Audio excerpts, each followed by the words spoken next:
I'll just talk about different We are on. All right. So good morning, everyone. Welcome to Board Talk. This is a series about ideas and practices for nonprofit board governance. I'm Seth Linden, the founder and principal of Gather Consulting, and it's really good to see so many faces, again, familiar and new today. So thanks again for joining us.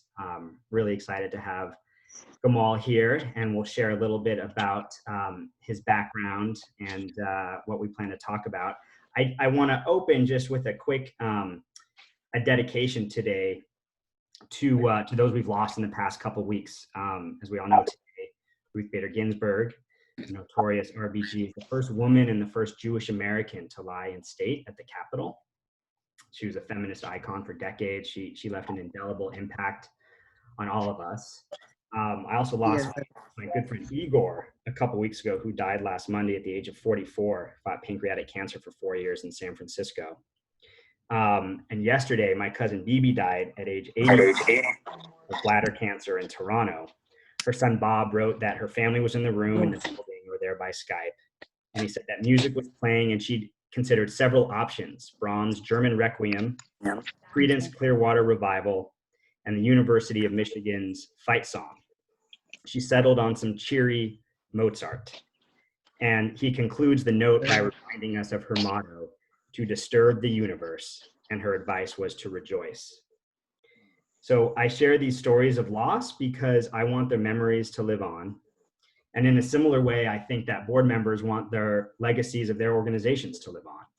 Board members who work with boards have the opportunity and the privilege, and I'd say even the obligation, to take my cousin's advice and disturb the universe a little bit.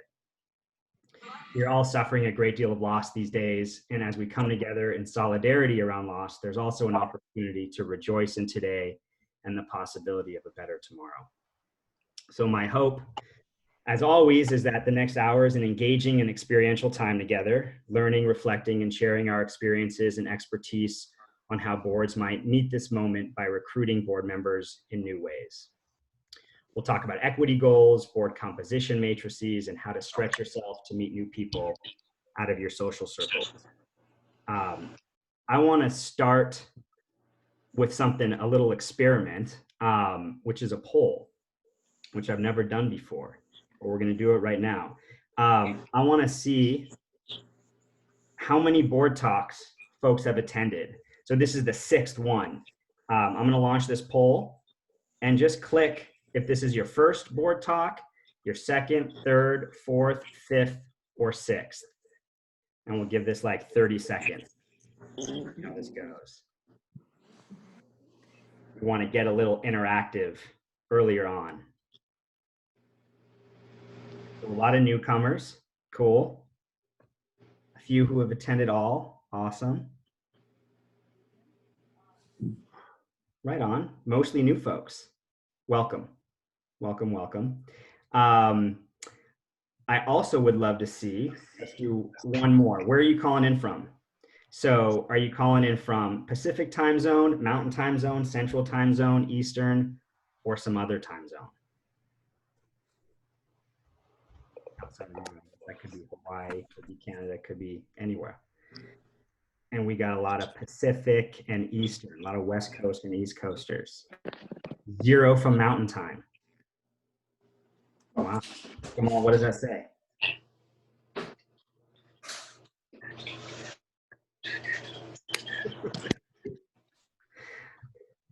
All right. Did you say Gamal? What does that say? Yeah, that no one's calling in from Mountain time zone. Oh, yeah. That we're not, our reach is not far enough, that we're actually, not as inclusive as we want to be. So we need to work on that. You're going to tell us how to get those mountain folks. Yes. All right. I'm going to share my screen really quickly so we can do a couple. I can go through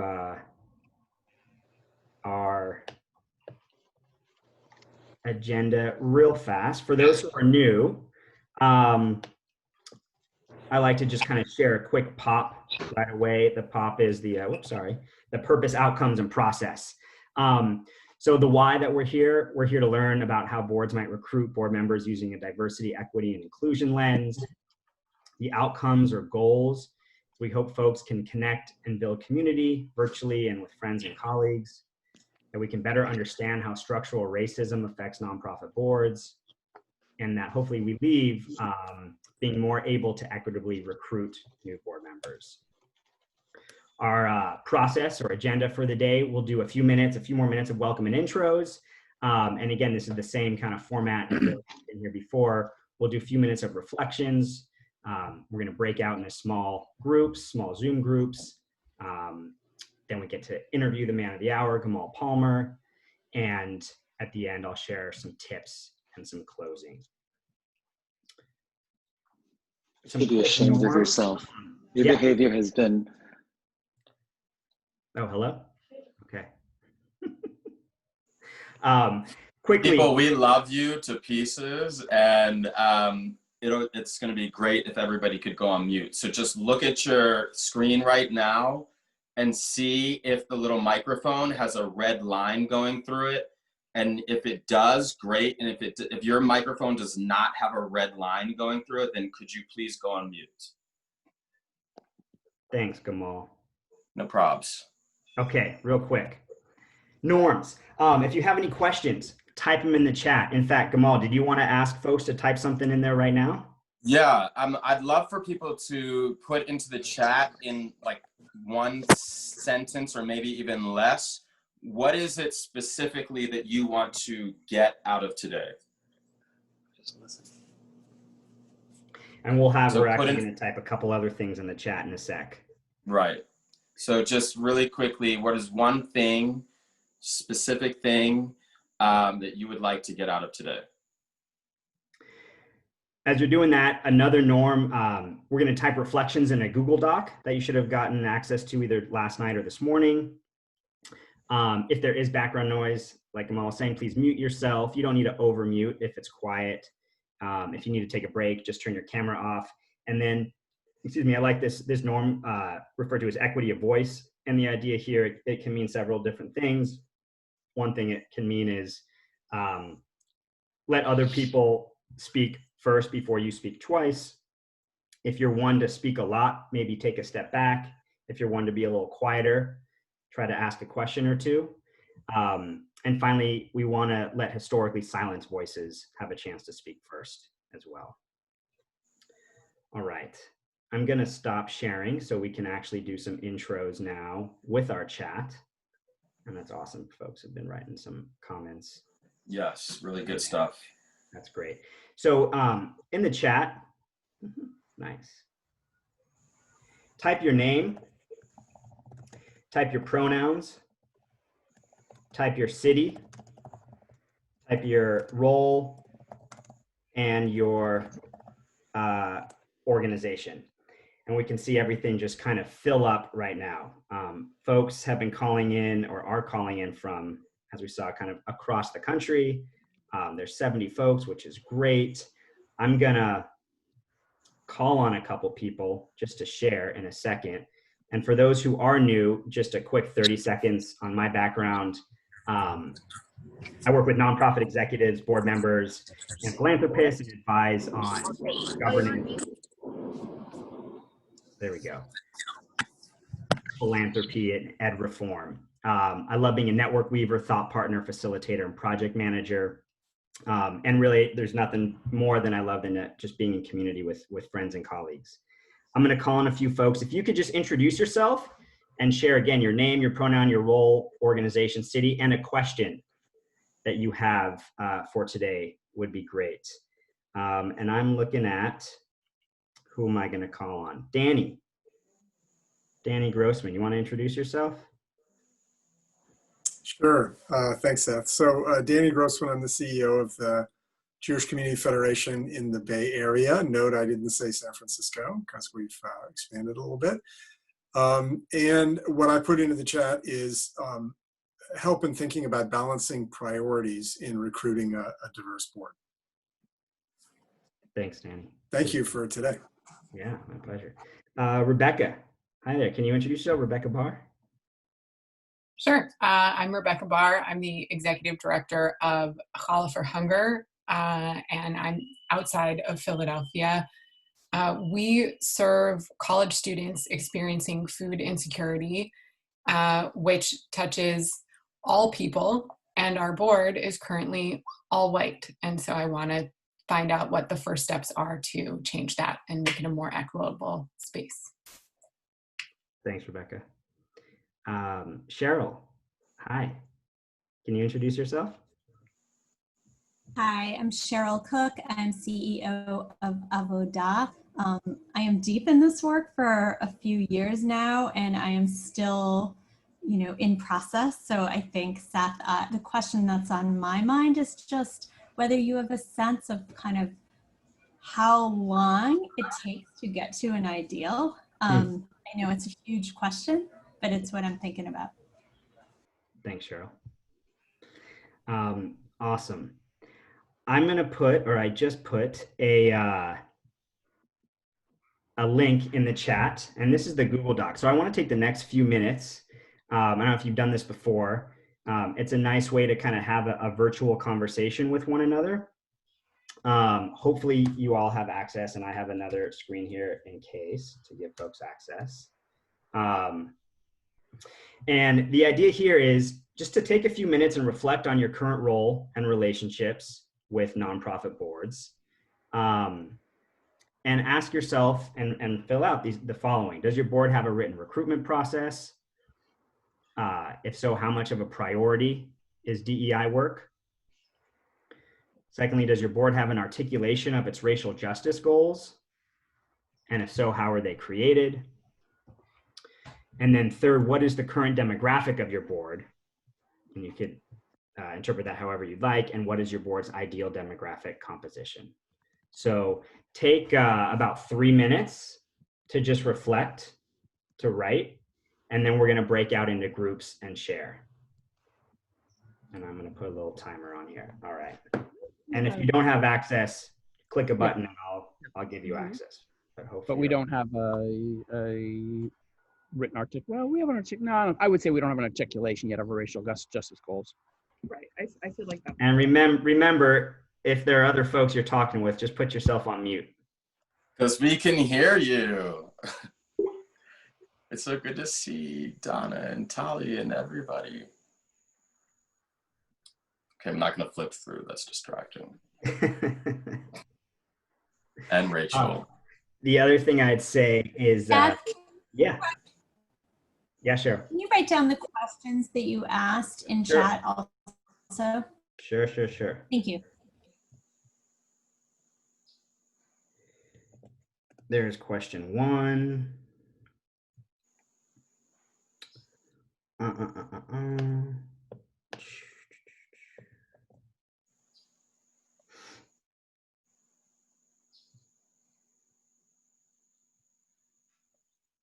There's question 2. And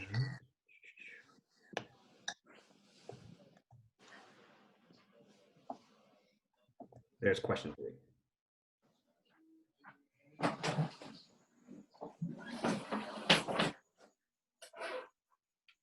Take about 1 more minute.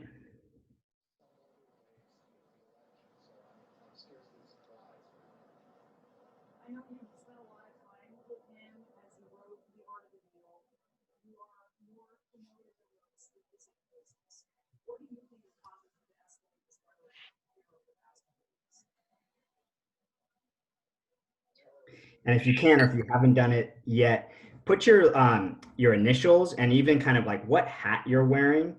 Are you a board member? Are you an executive or a professional? It would be interesting to see the various perspectives people are coming in with.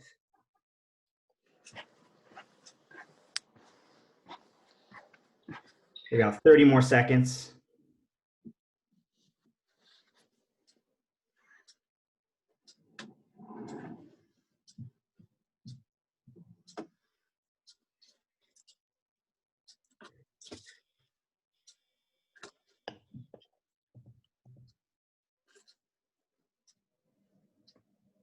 All right, maybe get to a place that feels a little uncomfortable to stop.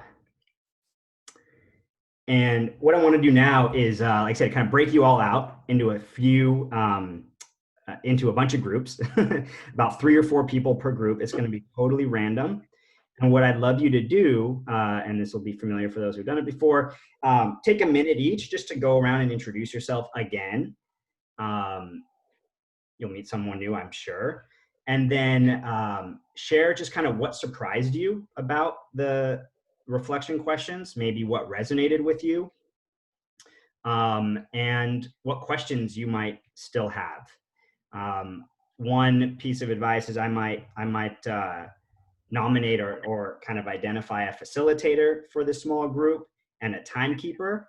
And I'm going to give folks about 8 minutes. So we're going to break out into small groups for about 8 minutes. I'll throw up a kind of a time check about halfway through, and you can get to know each other and just share a little reflections based on the Google Doc. Okay, we'll see you in a And minute. I would just add really quickly that a lot of people are at different places in their DE&I journey. So you can actually be learning from the people in that breakout room, because people will have been, people have gotten further along in terms of what they've been able to accomplish to diversify their boards or their, portfolio, et cetera. So also listen for some suggestions there. Thanks, Gamal. All right, we'll see you at 10:27.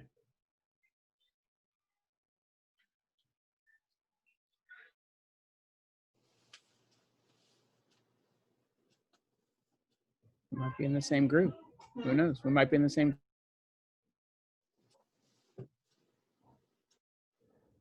Gamal, feel free to hang back.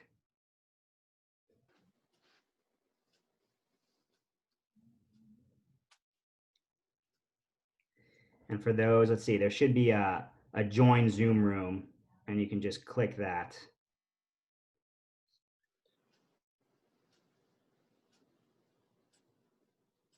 Before I hop in there, I literally just joined this call. Is there anything I should know? Hi, Roberta. You'll go into your small breakouts, and you're just going to introduce yourself, and you're going to reflect on these questions that were in a Google Doc. And those questions are basically like, do you have a board composition matrix? Do you have a written recruitment process? How much of a priority is DEI to your board? Those kind of questions. Okay. Thank you. Yeah, you're welcome. And Sherry, did you find yourself a group?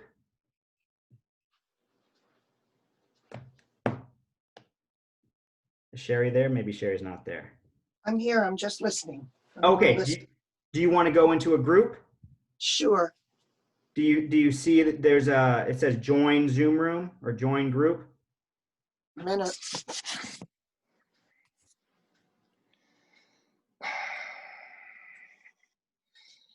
No. You don't. I must have done something. Must have done something. Let's see. Wait, Gamal, you're on mute. Oh, are you on a phone or on a computer or? I don't know what I did. Here we go. How about now? Do you see something now?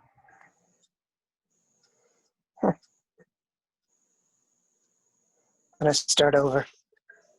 Okay. No, I'm in board 6. Do you see that button that says join the room?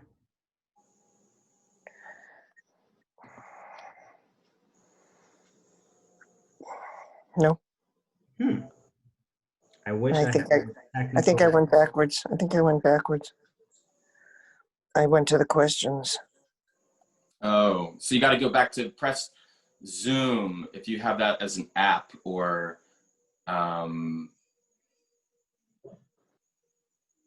she said she was on a phone or on a computer. I'm not sure. And who's the iPhone there? That's me. Oh, so it may be showing up on your iPhone and not. Wait, you know what? Hold on. Try again.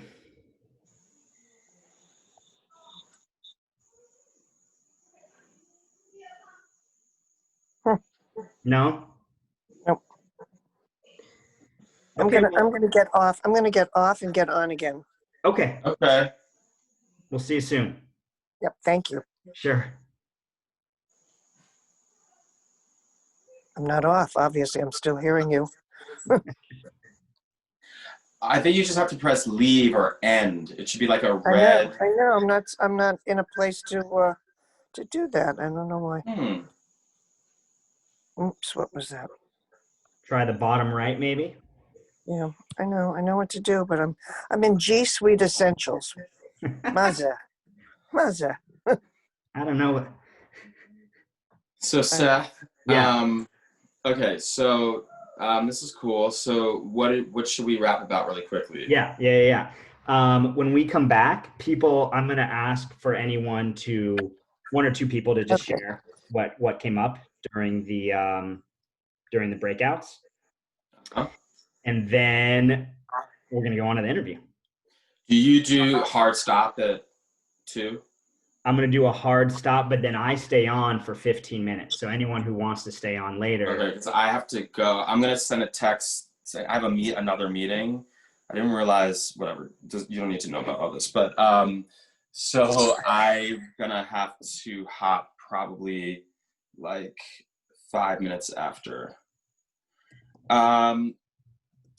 One thing that I would, I'm curious about is, I think we need to do 2 things. One is affirm that it's hard to be specific without knowing all of the variables and the constant of each situation. Mm-hmm. And so like hitting that home, but then also at the same time, if you ask me something and I'm not being as specific either as you think I could, or as you have, you could lead me, right? And I can respond to it. Sounds good. Does that make sense? Totally. Was there, in terms of the questions or the order, did those look okay? Yeah, the order, wait, what was the first one? I think the first one I wish was later. Equity on board governance, come up with example. Oh, well, we don't have to do it later, but that can just mean so much. It's a very big question, like equity on board governance, come up with examples of I wrote how to do this. What were you thinking? Well, let me actually so the ones in bold are the ones I was going to I have no idea which ones are in bold anymore because I have made my own bold. Sean, you get to see the behind the scenes here. So the first one is just, what are you doing and learning from your board involvement? Oh, got it. Okay. Okay. Then I'm going to ask you about anti-racist behavior and what that looks like. Right. And did you get my amendment to that question? Yeah. Okay. I'm going to frame it like that, if that's okay. Okay. How do you bring the board along if you're working with more progressive staff? Mm-hmm. How can we leverage and let go of power to dismantle structural racism? That was a big one. We could also, what actually I'd want to do instead of that one? Yeah, anything? Yeah, anything. Okay. What does discomfort feel like, and how do I know that feeling of discomfort? I think that's good, because then we could still talk about power. Yeah. And then, what does it mean to build relationships outside of your social circle? Yeah, that's a great question. I have lots to say about that. Okay, I might do that. Okay, I'm gonna broadcast to give people 1 more minute. Gamal. Hey, how are you? Good. How you doing? Sorry, weren't we just I broke on a there, Zoom or something together? What's that? I feel like weren't we just on a call together? I think, yeah. Or am I making that up? Yeah, no, there's been a number of group calls, large groups. I don't know. But good to see you. How are you? You too. Right. How are you? Doing well, hanging in. Yes, been quite a busy week actually this week. So I'm nice to have, it's Yom Kippur, but still nice to have the longer weekend for a little time down, reflection, maybe some spiritual renewal. Good. Sorry, I'm listening to you, and I'm also sending a text to say that I might be a few minutes late to my next meeting. Quite all right. Thank you. But I'm also looking forward to some spiritual renewal as well. It's good. We need it. Vital.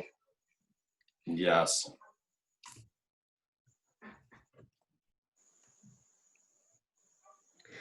So people are just going to pop on back. Gamal, I'm just going to ask for a couple folks Okay. to share once everyone comes back.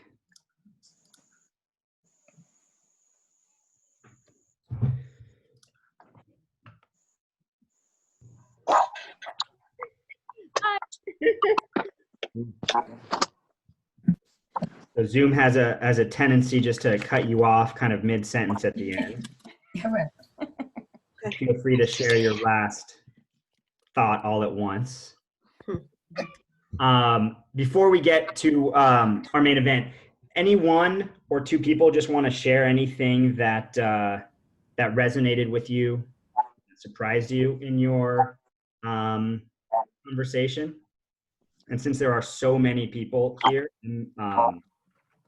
I guess you can just unmute and go for it, unless there's multiple people.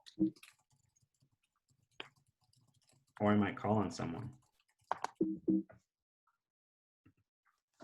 Anyone? I had a thought. Yeah. I'm Nicole. I'm from Urban Voices Project in LA. And it just sort of came up as we were talking, and the various organizations and types of organizations that were represented, the thought of when we're talking about inclusion, that's going to be something different in a way for each organization. And I saw earlier in the chat, you know, how do we not just end up with tokenism? And I think that's a really important and complex question, is how are we inclusive within our own mission? Mm-hmm. So that was my little walk. Thanks, Nicole. Great. Appreciate that. Anyone else? Hi, Alan Cohen. I'm here wearing a hat as a board member of Keshet, and I'm going to intentionally ask the question naively and maybe provocatively a bit, but it came up just now, but also in our group, which is this whole question about tokenism, and what does that actually mean, and how do we address it in a serious, important way? And it feels like that has to be addressed head on in terms of what that even means. Thanks, Alan. Appreciate all that. And I saw a couple great comments, and we're going to get right to the questions for Gamal. I want to give him 30 seconds of intro, or maybe a minute of intro. So really lucky to have you, Gamal. Gamal Palmer is the Senior Vice President of the Jewish Federation of Greater Los Angeles. He's also the founder and CEO of Global Eye Entrepreneurs and the creator of Diversity Gym. Gamal is on the boards of Upstart, Jews of Color Initiative, and American Jewish World Service. We met about a year ago when I moved back to LA and hit it off around all things leadership, boards, and equity work. I know Gamal to be an incredibly smart, passionate, committed advocate for board service, strong board culture, and racial justice. And he's worked with dozens, if not hundreds, of board members from LA to Philly for more than 20 years, and will be able to give us multiple perspectives as a Federation executive, as a leadership development expert, a board member, and a diversity trainer. So Gamal, thank you for being here amidst everything going on. I'm gonna ask you a handful of questions like we practiced for about 10 or 15 minutes, and then we're gonna either open it up, or I got some great questions actually ahead of time for folks before we close. Sound good? When was the practice, actually? But yeah, okay. Not scripted. You could have invited me. It would have been fine. You know? Cool. All right. So I guess the first question is, what are you doing? What are you learning from your board involvement, specifically around board recruitment, and with a specific maybe nod to like what inclusion means to you? Talk about what you're doing and learning these days. Great. I mean, what I'm learning is that organizations are grappling with these questions in ways that I have never seen, at least at the scale. People are, they're trying to figure out how to take the external pressure of wanting to participate in the racial justice movement, of acknowledging that our society is quickly and swiftly evolving, and also the nonprofit sector is just changing, and they're grappling with the realities of that. And the old school philanthropy actually just doesn't work the same way. And we live in a time where many people can be philanthropists, right? Like Kickstarter was a good platform to start, right, to help that happen. And so now you have Kickstarter, GoFundMe, and all of the other ways in which people can be philanthropic, which means that we have to really look at how we engage people to be able to become philanthropists, and to groom them to be philanthropists, or to be on boards, to be leaders and involved in different and new ways. But what happens is this desire, or this acknowledgement that, you know, the tides are turning, comes up against, or pushes up against, with the establishment, right? And with our already always ways of being. And you can have staff people who are highly passionate, and maybe have executives who, you know, are focusing on other things, or they don't understand, or they understand it, but they don't want to pay attention to it.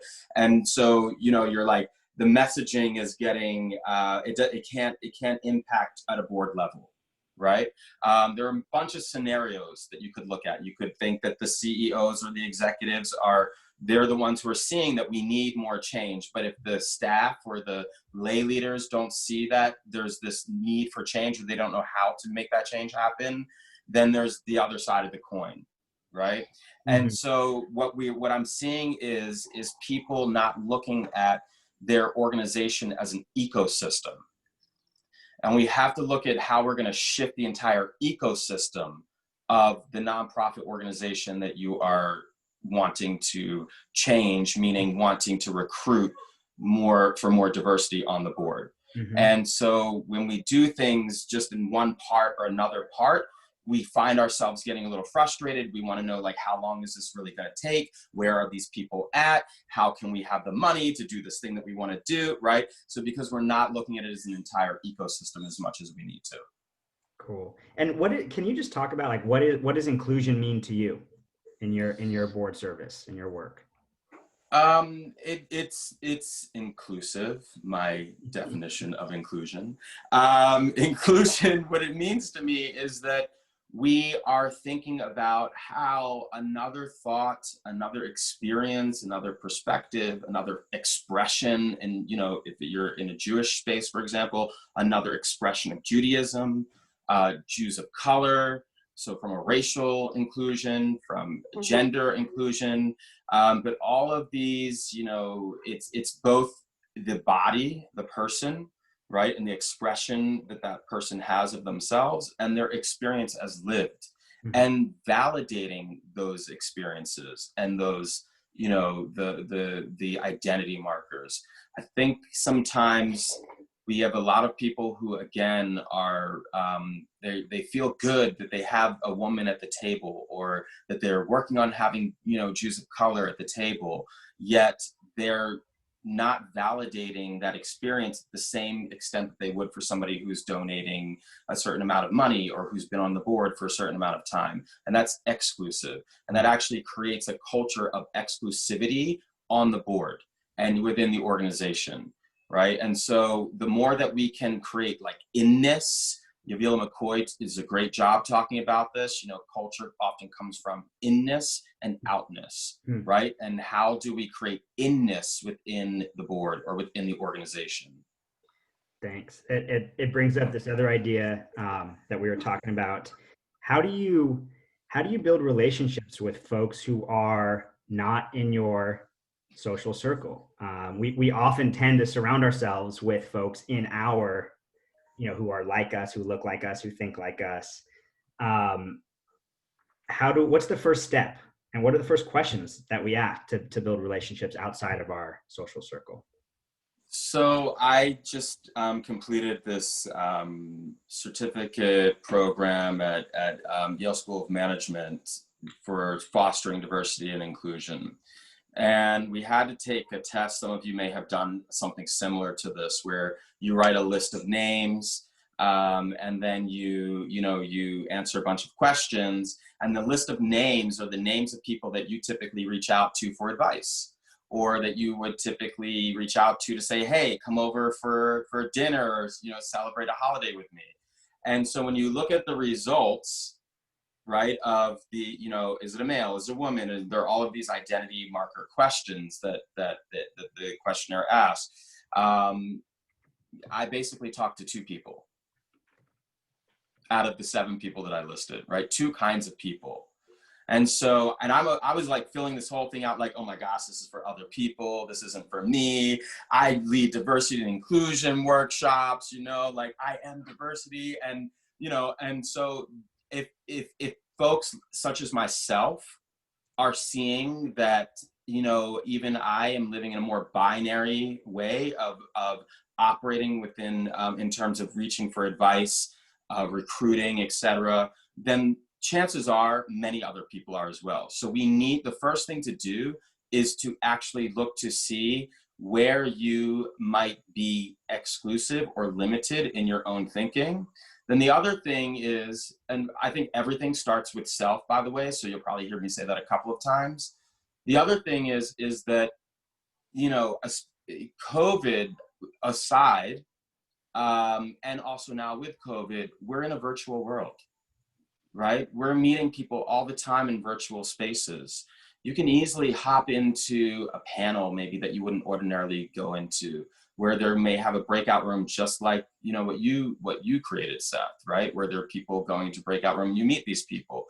You can go onto LinkedIn and look to see what communities to join. There's really no excuse, in my opinion, my humble opinion. There is no excuse for people to say that I don't know other people, or I can't meet or reach other people. Cool. Thanks, Gamal. So, that are not like myself. Yeah. Right on.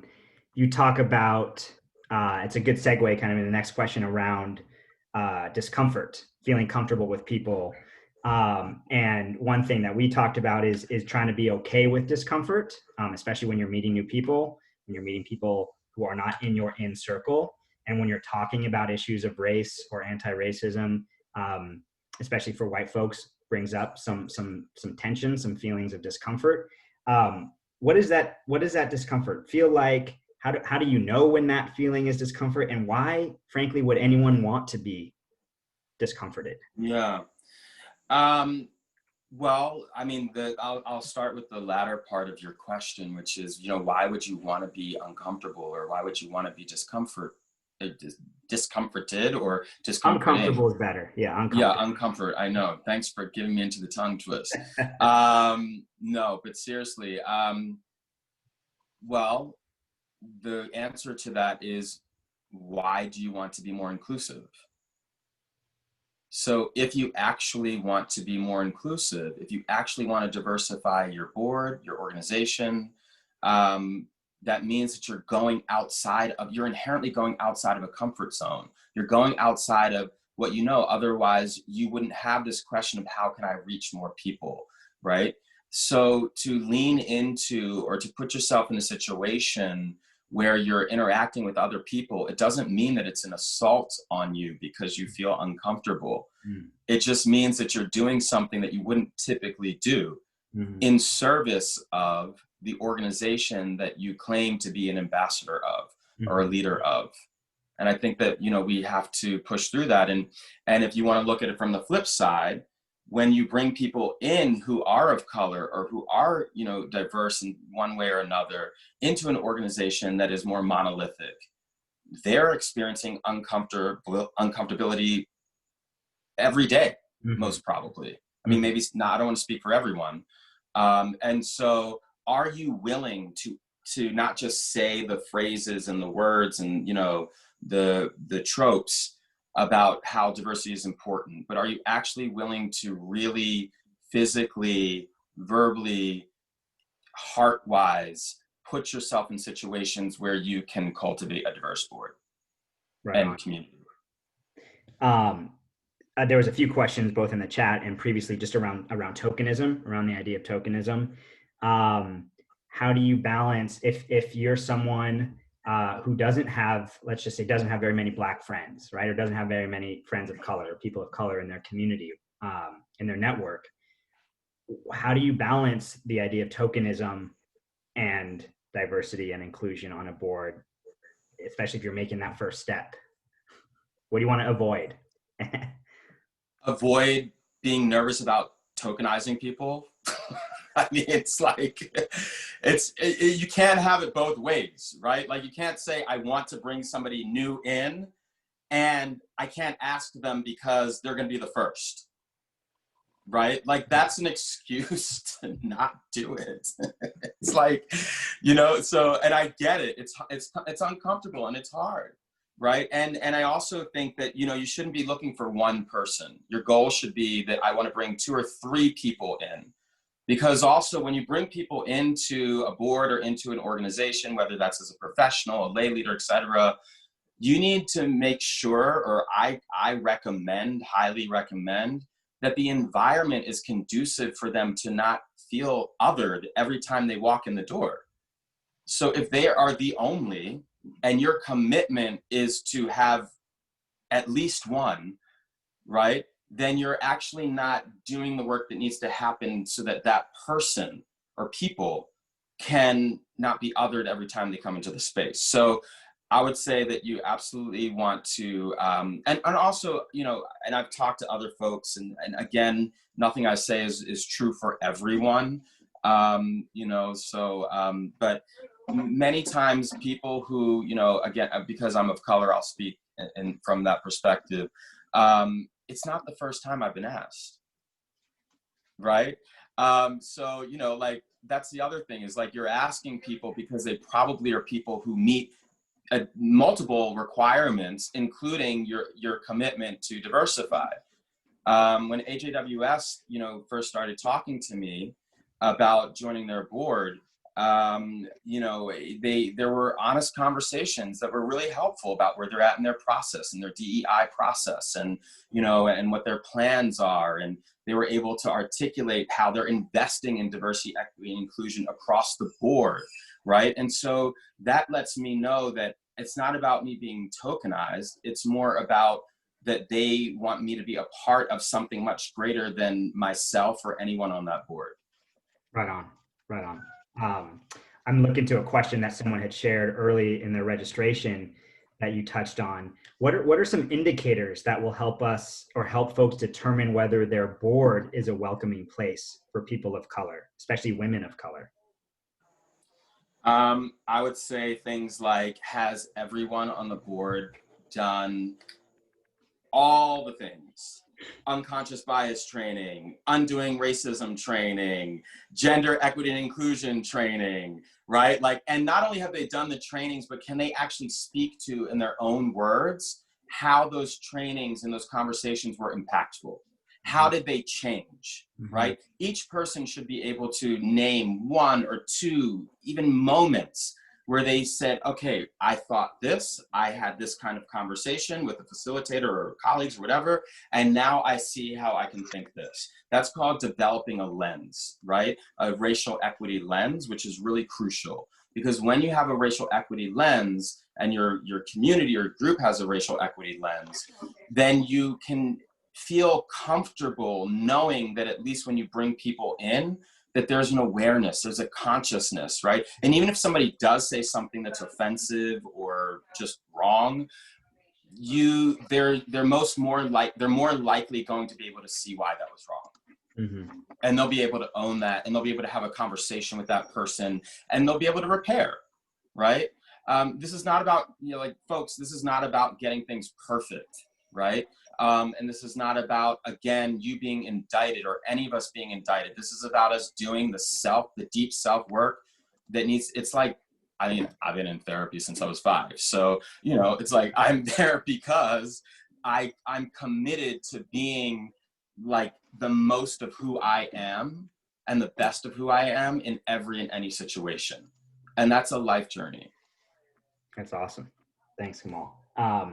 You mentioned these are great. You keep segueing me into these next questions. Oh, cool. Good. Yeah. You talked, we talked a lot about the words equity and racial justice and even anti-racist behavior, anti-racism. It's a big buzzword these days. Can you talk about what does anti-racist behavior mean to you? What does it look like to you? Sure. I mean, there are a lot of ways to talk about undoing racism, which is sort of the language that I use, is undoing racism. And I think that it's important to look at how something was built so it can be taken down, and be undone.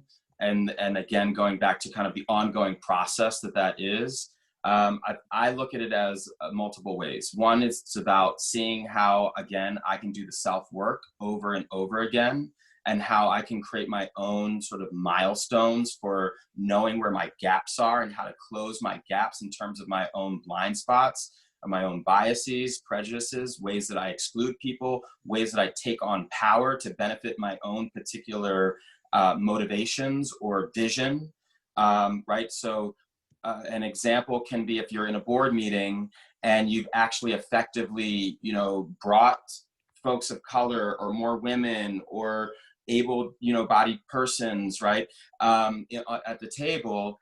Do I have to have to say the last word? Do I have to be the one to make it seem as though, I put the best idea on the table? Right? Am I willing to let the folks of color make the final decision, particularly if it's a decision about their community? Those are things that play out in boards all the time. Another thing that I think goes back to a question prior is that, we create many times going to a board meeting when it's decision day for something, the decision has pretty much already been made by the time it gets to the board. That would not be considered equity, and it would not be considered inclusion. Mm-hmm. That would be the old way of doing things. That's like the decision, like, the bathroom decision-making, thing, or having a beer, or right, whatever. And you're most probably making those decisions with a binary thought process and a relationship to people who you trust. And the people who you trust are typically people who are much more like you than who are not like you. But that doesn't mean that those people are not trustworthy.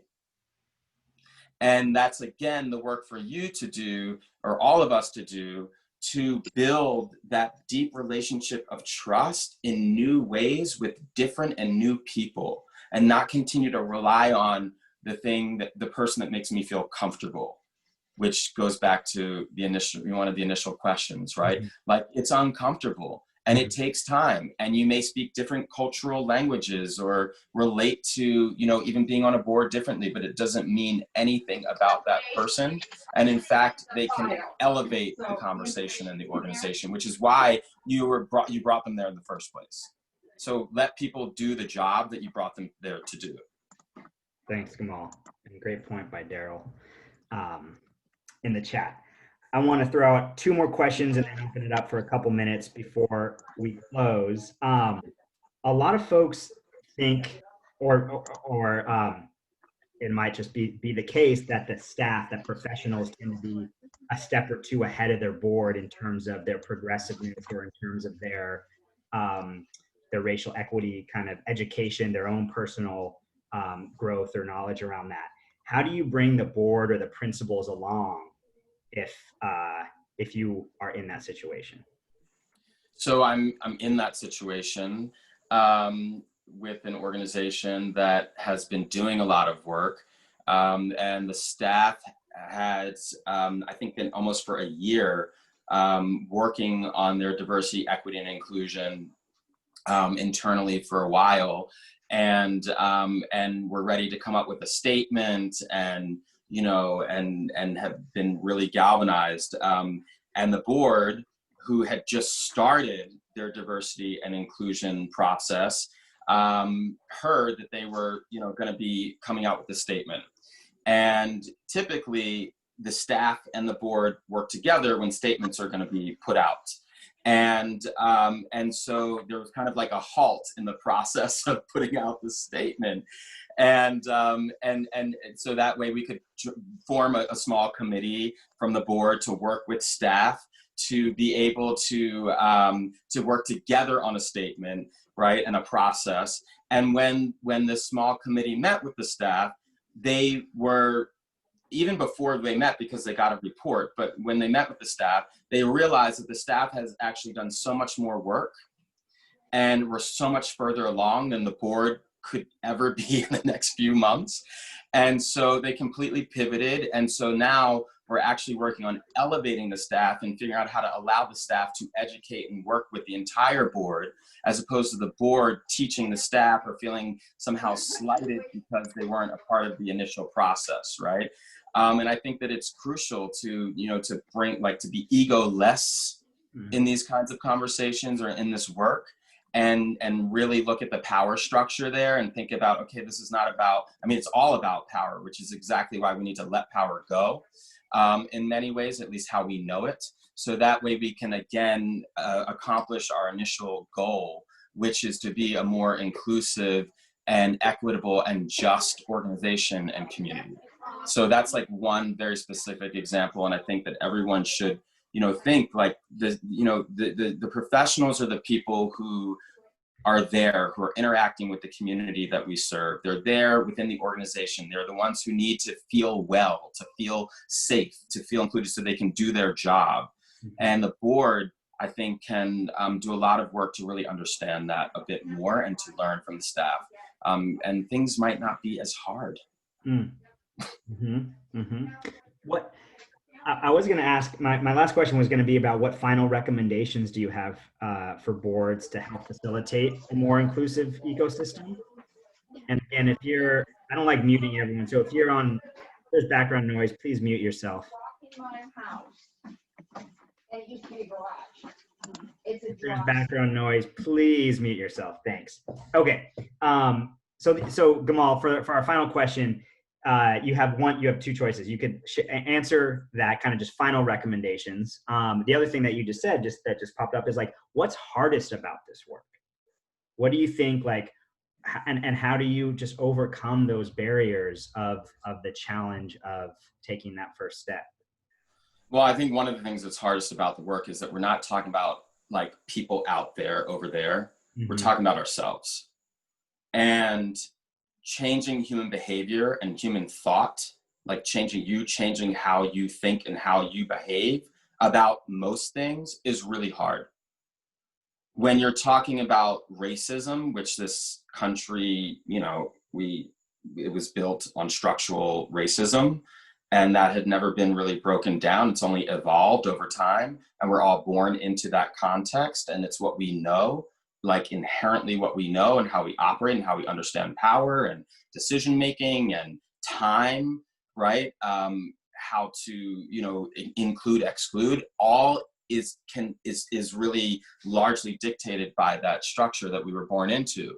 So I think the first thing to do is to acknowledge that, the environment that we've been conditioned by. The second is that it's hard to change one's conditioning. The third is that you can change.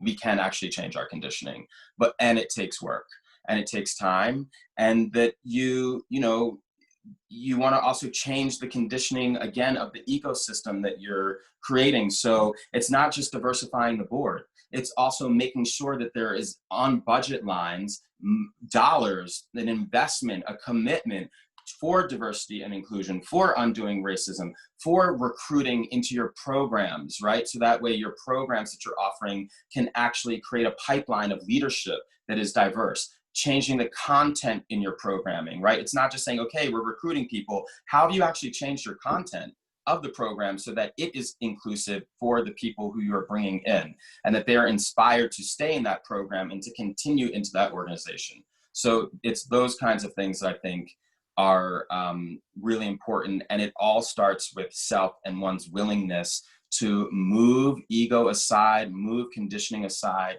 and to see from a different and deeper lens. Awesome. Thank you, Gamal.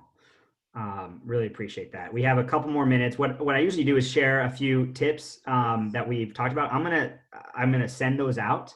But there were so many great questions, and so I actually just want to kind of have these last few minutes for folks to write a question into the chat, or well, yeah, let's do that since there are so many people. So if you have another question that we didn't get to, we have 3 minutes. I'm going to stay on for a few more minutes after. We have 2 minutes now. Does anyone have any final questions? And if not, then I can close. But I'm going to scroll back through some of these. You know, there was a question earlier, Gamal, around balancing diversity of perspective and diversity of identity. You want to touch on that for a minute? I mean, I think that's an equity and inclusion conversation, I believe. Like, I think it's about realizing that equity comes from knowing that not everyone is starting or coming from the same place. Mm-hmm. And so you have to maybe give more or do more with one, or lean away more when interacting with another person to give them more room to speak up, right? Whereas inclusion, you're talking about like making sure that you have a diversity of actual physical or external difference, as well as inclusive of people maybe who are observant, to people who are not observant, to people who have graduated from college, to people who have not graduated from college, right? So I think that might be where some of that's coming from. I'm not sure. I'd need more details. Right on. No, that's great. And I really appreciate the socioeconomic, the class diversity. Yeah, and that's huge. I mean, we're largely Shana Tova, everybody. We're largely with the Jewish community here, although I know a few people on the call. Not 100%. Not 100%. Yes, exactly. But you know, particularly what I'll speak to within the Jewish community, I mean, that's something that we must grapple with is the classism. You know, it runs deep. The community is, you know, I mean, it's a beautiful organism machine, the Jewish community is, and it's distinct in what it's been able to accomplish. At least, you know, what I could speak to is here in America, and it's largely built on economic structures that are really not serving us anymore. It's 11 o'clock, at least where I am. So just a final thank you to Gamal and for everyone who is here. I'm going to send slides, the recording, the contact list next week. If you have any more questions, I'm going to stay around for a few minutes, and I'll just leave you with one quote that I found kind of inspiring the other day. This is from a book, You and Your Nonprofit Board. It says, lots of times we are afraid to ask our board members to do much because we're afraid they'll be scared off. I have long observed that more board members resign for lack of meaningful work than from being overworked. So here's to some meaningful work ahead. So stay safe and committed, friends. Thanks, Gamal. Thank you all. Thank you, Seth, for putting this together.